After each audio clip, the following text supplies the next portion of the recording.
Templo de São João, Najib leva uma bomba de murrão e joga debaixo da mesa da classe. O padre irmão Armando estava dando decilitros, centilitros, mililitros e tal, múltiplos e submúltiplos. Aí se espantou que o giz e a esponja caiu na mão. Aí ele virou, aquele negócio de padre, né? Virou e disse, naturalmente o irmão que praticou esse erro hoje não rezou, não se benzeu. Eu gostaria que pedisse perdão, rezasse, pedisse perdão a Deus e confessasse, para mim não ficar fazendo mau juízo aqui dos outros. Aí, corporativismo, nada. Deu meio 11 horas, ele bateu numa sineta, veio um padre. Aí passou o serviço. 1 hora, bateu outra sineta, veio outro padre. 2 horas, bateu outra sineta, veio outro padre. Foi 3 horas. Najib, rapaz, nós não vamos cansar esses padres daí, não. Aí tem mais de 100 padres, nós vamos morrer de fome aqui e eles não vão. Te acusa logo aí, diz logo, pede perdão, faz o que o irmão Armando disse, que é para pedir, rezar o Pai Nosso e pedir perdão a Deus. Tá? Aí foi o que ele fez e nós somos liberados, né? O tempo rola, o tempo passa, Najib foi para o Pindaré, eu fui para Rosário, eu fui ser caminhoneiro, vim encontrar Najib novamente, uma vez que eu vim pegar um suado na fábrica Santa Isabel, ele estava lá, era administrador de lá da fábrica, da Fabril. Aí nós nos encontramos. Depois vamos nos encontrar na política, já na casa de Burné.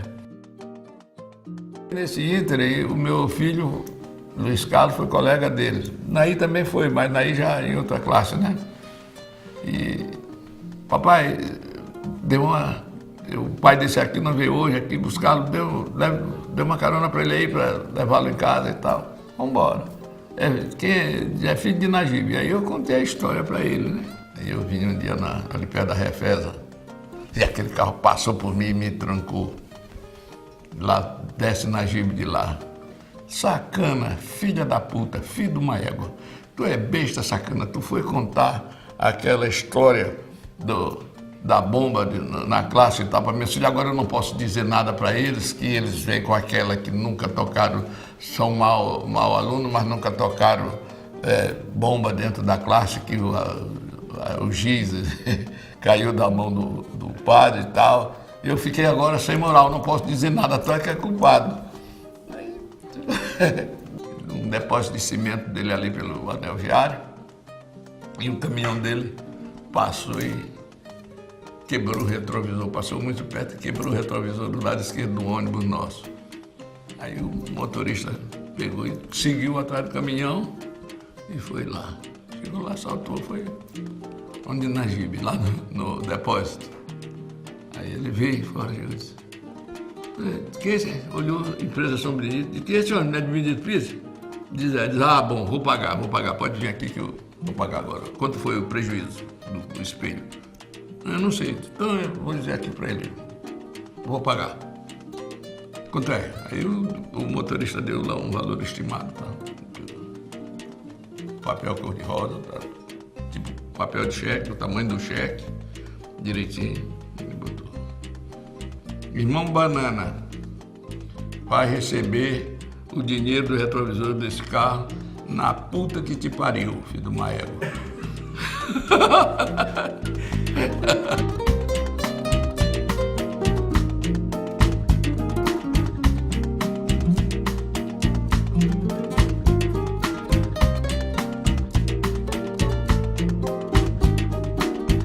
Talvez uma maior qualidade de Najib tenha dele ser uma pessoa muito autêntica, né? Daí vem algumas situações. Ele falava o que ele achava que devia falar para todo mundo, né? E às vezes se tornava um pouco inconveniente. Ele falava muito alto, né? Gritava, as pessoas achando que às vezes que ele estivesse brigando com as pessoas, mas era a forma dele dizer, né? Uma outra qualidade, ele ia ser uma pessoa amigo incondicional. Quando ele era amigo das pessoas, ele buscava sempre o que era melhor para aquela pessoa, lutava por isso. Olha, eu vou dizer aqui uma palavra, que não é muito boa. Ele é esporrista, mas depois acabava. Ele é daquele que dizia o que queria, depois dizia assim, vem cá, o que tu queres? Deu? Fazia.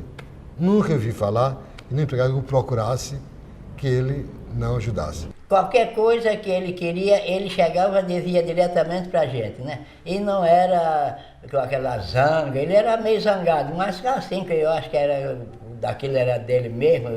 Mas quando ele queria qualquer coisa, ele perguntava, nunca brigou comigo, nunca vi ele brigando com o seu Joaquim, nem com o seu Raimundo, nem com as meninas. Sempre ele ajudava da melhor maneira possível, tanto na doença como na situação financeira de cada um dos empregados. Um defeito era ele ser turrão, ele ser uma pessoa que ele tinha o ponto de vista dele, ele não gostava de ser contrariado naquele ponto de vista, ele era difícil convencê-lo, né?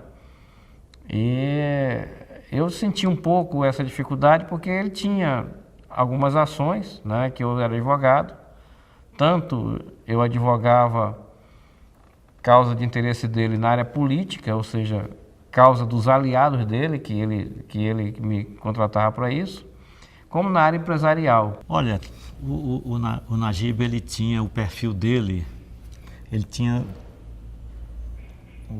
dois viés, o viés de comerciante e o viés de político.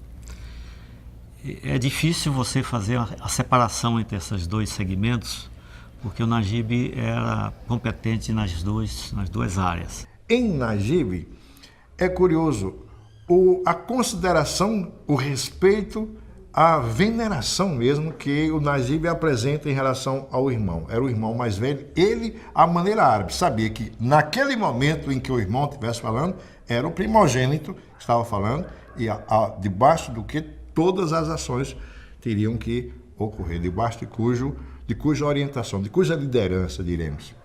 Por outro lado, o José Antônio tinha por Najib uma admiração que é impressionante. Como quem diz assim, puxa, eu poderia ter sido esse camarada. Se eu tivesse sido esse camarada, como teria sido melhor para mim? Que eu somaria ao fato de ser primeiro ao meu modo, como tem sido até agora este meu irmão. Eu acho que os dois se integravam maravilhosamente, inclusive porque um era a réplica negativa dos ímpetos do outro, e o outro, ao mesmo tempo, era o arranque que era necessário acontecer para aquele Zé Antônio, sempre de baixo perfil, né, o inglês diz low profile, né, pudesse também aparecer. Ele era um homem que ele não precisava ganhar ninguém no grito, ele ganhava pelo poder do convencimento. Houve um caso que ocorreu na Rua Oswaldo Cruz, na década de 70, já no final da década de 70, aqueles movimentos populares, né, de mobilização da população, e estávamos na Rua Grande quando chegou a polícia militar, né, toda organizada, acho que devia ter uns 30 policiais, estava prestes a haver um conflito, né, entre trabalhadores e a polícia. E o Najib foi passando lá naquele momento e nós ficamos surpresos com a atitude dele, viu? Acalmou, chamou o comandante da polícia, disse que não deixa o pessoal aí de lado, tal, não tem nada que agredir, tudo, eles estão fazendo uma reivindicação justa. E com isso acalmou as coisas e ele foi embora. Isso causou uma surpresa, porque a impressão que nós tínhamos de Najib, que na verdade ele era um homem assim que apoiava a repressão naquele momento, mas não, ele foi um homem de uma maturidade muito grande, viu? De uma sensibilidade profunda e que terminou as coisas saindo tanto para o policial que estava cumprindo a sua missão, como pelos trabalhadores que lutavam pelos seus direitos. Eu me recordo que um comerciante de Fortaleza chamado Chico Arraes comprava todo mês, ele comprava 20, 30 carradas de arroz, 25 carradas de arroz na mão da gente. E ele era um grande comerciante, Najib começou a conviver com ele e sempre ele mandava os caminhões pegar o arroz, uma carrada de arroz, e às vezes Najib mandava um outro caminhão para ele de arroz, sem que ele soubesse. Mas Najib, eu só mandei 5 caminhões e tu mandaste mais 3. Não, é porque o cara resolvia vendendo, resolveu pagando e não ficou devendo Najib. Eu já deputado, junto com ele, né? E ele sócio de uma de uma revendedora de veículos, representava aqui, se eu não me engano, a Chevrolet. E eu, um dia assim, sentado ao lado dele, disse: Najib, rapaz, minha mulher viu um carro novo aí que foi lançado aí pela Chevrolet, uma caminhonete Suprema. Rapaz, eu fui ver, aquilo presta, muito bom o carro e tal, não sei o quê. Rapaz, mas é muito caro aquilo. Eu fui ver, eu não tenho condições de comprar esse troço. Ela queria, mas nada, rapaz, isso aí não é caro não, o carro você vai pagando a prestação, isso aí quando você espanta acaba de pagar. Eu digo: olha, rapaz, não vou, eu acho que vou procurar outro carro mais barato. Isso foi de manhã, sessão de manhã, 9h30, 10 horas da manhã. Quando eu cheguei 1h da tarde em casa, minha mulher, morta de alegria, vem me abraçar: muito obrigado. Mas obrigado por quê? Vem aqui. Estava estacionado na porta uma Suprema, o presente que você me deu. O deputado Najib Aico mandou entregar, disse que você pediu que entregasse antes do almoço. Eu disse: esse Najib é um maluco. E parti atrás dele: rapaz, que negócio é esse? Rapaz, tu vais pagar como tu puderes. Se tu não puder pagar, me diz que eu te ajudo. E eu tive que pagar o carro, digo: só posso pagar em 24 meses. Pois está feito, 24 meses sem entrada, se tiver alguma dificuldade numa prestação, me avisa. E assim era o Najib, comerciante e político. Ao mesmo tempo que ele me vendia um carro, também conquistava a admiração, o respeito, a amizade de minha mulher e a minha amizade, né? São gestos como esse que a gente não esquece. Certamente ele ganhava dinheiro na atividade empresarial dele e gastava na política. Najib, ele ganhava dinheiro no comércio, né? E ele, como político, ele gastava tanto que ele recebia como seus subsídios parlamentares, além dele gastar esse dinheiro que ele recebia da política, ele também gastava o dinheiro que ele oferia com um comerciante. Na realidade, ele era um comerciante, era um empresário, né? Tinha várias empresas e a atividade política era uma paixão dele, na qual ele certamente dedicava parte do seu ganho nessa atividade. Ele foi empresário, foi político, radialista, presidente do Motoclube de São Luís, enfim, foi tudo também. Ele imitava Eduardo muito bem nessa sua vertente de ter tempo para tudo, de participar da vida política, social e empresarial do Maranhão. Ele tinha uma grande vantagem, ele era uma pessoa que tinha muito crédito. Najib tinha muito crédito nos bancos, tinha muito crédito com os amigos, tinha muito crédito como comerciante, ele pagava tudo direito, era correto, era uma pessoa correta. Todo mundo queria fazer negócio com o Najib porque ele era muito correto. Minha foi surpresa quando ele disse no banco que ele abriu um atacadão para abrir 24 horas. Eu digo: como, Najib? Ele disse: não, ele conseguiu um sócio, que é o Daniel Albuquerque, Aragão, e ele topou o desafio. E nós realmente o ajudamos, financiamos. Inclusive, me lembrei desse episódio, o empréstimo da Senhor para ele era maior do que o depósito da agência. E nós não tínhamos essa autoridade tanto. Mas fizemos. No dia seguinte chegou em São Luís o diretor do banco, genro de João Santos, para conversar conosco. Nós dissemos: ó, está feito, agora não tem mais jeito. Está feito. Aí ele foi lá, conheceu o Najib Aico, né? Aí ele foi muito calmo, educadamente, explicar, tal. Conheceu também o Daniel e, para nossa surpresa, ele foi embora. Quando chegou no dia seguinte, ele passou a nós autorizando a operação já efetuada e também nos promoveu no denominamento de quase 100% do salário. Então, Najib, nessa parte, até nos ajudou. Coragem nossa e ao bem dele.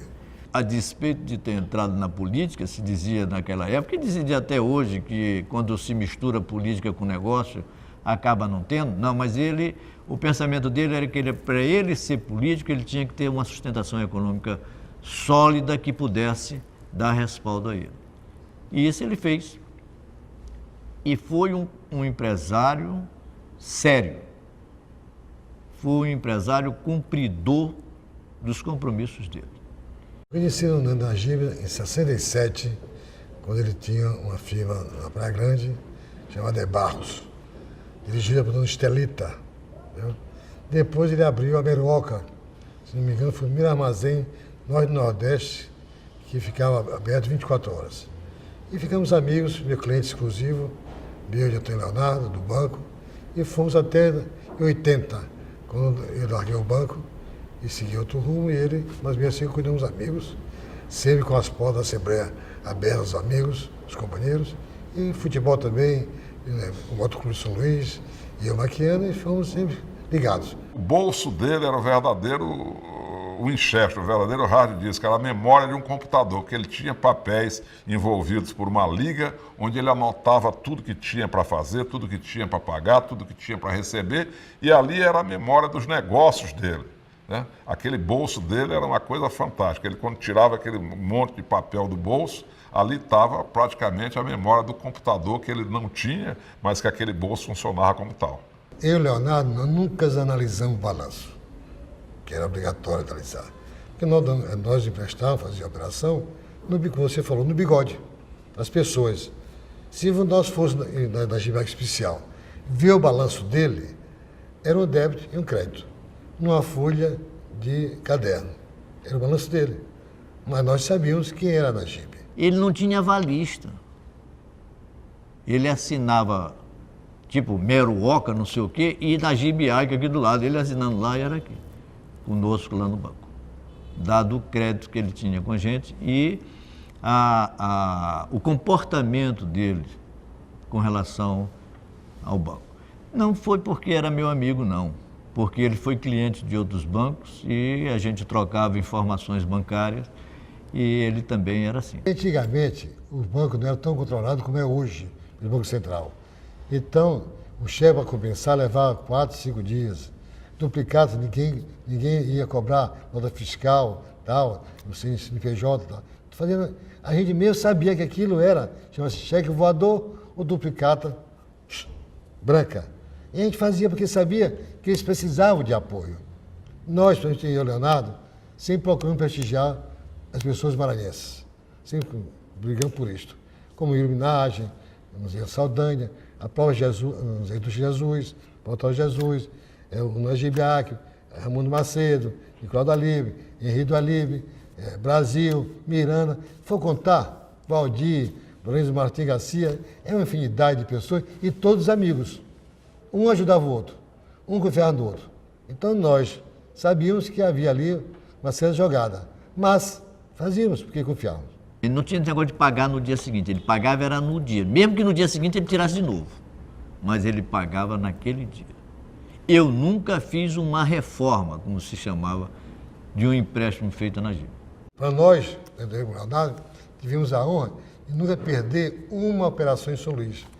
O Najib fazia coisas absurdas para ele e para os outros também que mereciam. E nunca tivemos problema no banco. Nem mais hoje, como é. Hoje as coisas mudaram. Logicamente, os bancos têm que ter um pouco mais de precaução, de análise, um pouco radical, eu acho. Porque hoje os colegas gerentes não têm mais a liberdade, né, de fazer aquilo que eles querem fazer e confiança e acreditar. Hoje está meio complicado. Mas no passado era tranquilo. Eu vou contar aqui uma história. Um gerente de Banco do Brasil em Pindaré, quando todo o comércio dele, as indústrias estavam funcionando de vento em popa, esse gerente do banco foi tão bom para nós que trabalhávamos no Najib, para a firma, que o Najib disse: rapaz, o gerente vai entrar de férias. Eu disse para ele que o gerente ia entrar de férias. Vai na casa do gerente e vê se ele não quer as passagens para ir de avião, para onde ele quiser, e vai na casa dele e leva para ele uma certa quantia, que este rapaz nunca pediu nada para a nossa firma, para poder fazer nada no banco. E eu fui lá, conversei com ele, ele disse: Paruru, não falei que ia fazer isso, só que ia fazer uma visita na véspera da viagem dele. E ele disse: Paruru, eu estou fazendo tudo isso aqui pela firma de vocês, é porque se não tivesse seu Najib, que foi a única pessoa no mundo que eu vi chamar seu Najib, porque criança, na hora que nasci, começava a falar, não chamava seu Najib, era só Najib. Foi a única pessoa que disse, é porque se não fosse seu Najib, esse banco não estava mais aqui, esse município não funcionava, não corria dinheiro nesse banco. Então, eu faço tudo o que vocês querem, porque vocês é que estão realmente dando respaldo para que esse banco funcione aqui em Pindaré. À noite, eu levei um valor para ele e fiquei envergonhado assim, esperei a esposa dele que estava ajudando a arrumar as coisas sair, eu digo, rapaz, olha, isso aqui nossa firma trouxe para você passar. Aí ele me devolveu, eu disse, não, eu não aceito porque o banco me paga bem e tudo que eu faço é porque a firma merece, porque seu Najib merece. Ele tanto foi um bom comerciante, um comerciante bem-sucedido, que soube ganhar dinheiro, mas sem lesar a população, né? Ele praticava o fato, a atividade produtiva como uma maneira realmente de prestar serviços à comunidade, né? E para isso ele soube se engajar bem nessa atividade, porque em todas as ações que ele praticou no sentido de se tornar um bom comerciante, um bom empresário, todas elas foram bem-sucedidas. Ele foi um homem trabalhador, honesto, bom pai, bom filho, bom marido, bom amigo. Ninguém que chegasse para Najib com uma necessidade que ele não estava pronto para ajudar.